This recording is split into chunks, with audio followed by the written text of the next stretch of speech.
the next thing I want to ask is about the training schedule kind of a thing, that versus civil versus the Air Force, that how do you see that the training is different in both? Training for the NDA and Air Force I've already mentioned, but for an aspirant to become a civil aviator, what you need to work towards is getting your CPL or a commercial pilot's license.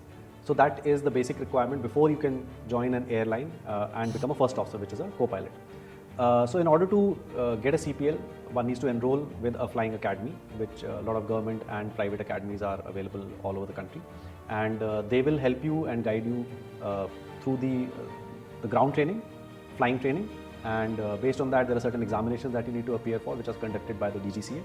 So having cleared those exams and having completed your requisite flying training and the tests, at the end of it, then DGCA issues a commercial pilot's license to a person.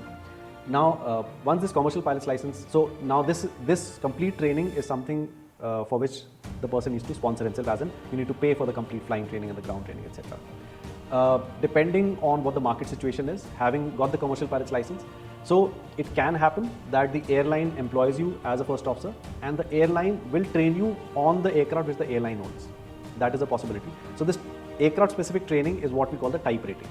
So this type rating can be undertaken by the airline, but more often than not what will happen is that if the candidate will have to pay and get the type rating on his own. So that would be an additional expenditure that you have. So after you get your type rating, then you are employable in any of the airlines to become a first officer. And once you join the airline as a first officer, you fly from the right seat as a co-pilot for X number of hours, and then during this time you also keep appearing for these exams which are conducted by DGCA to get your next license, which is the ATPL, Airline Transport Pilot's License. That's the basic license that is required to become a captain. So once you get this license, then within your company, the airline itself, you can be upgraded to a captain after undergoing certain ground as well as flying training. So that is the journey of a civil pilot. So as I mentioned, the finances is a very important part of becoming a civil pilot.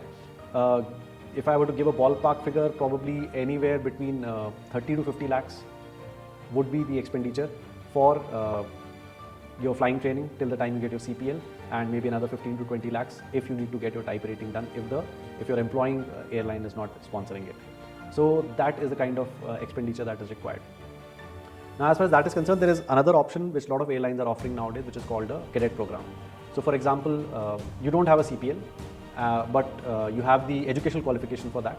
So let's say you join the Indigo cadet program or some other airline's cadet program, and then the airline will conduct all your training from scratch, get you a CPL, get you type rated, and at the end of the training, if you make the grade, I mean if you fail somewhere, then obviously not, but if you complete your training successfully, then the airline guarantees employing you within the airline itself. Okay, but obviously because of this guarantee and because of the complete package deal, the cost of this is quite high, almost double of what you would be spending otherwise. So it can go anywhere upwards of 1 CR for a cadet program.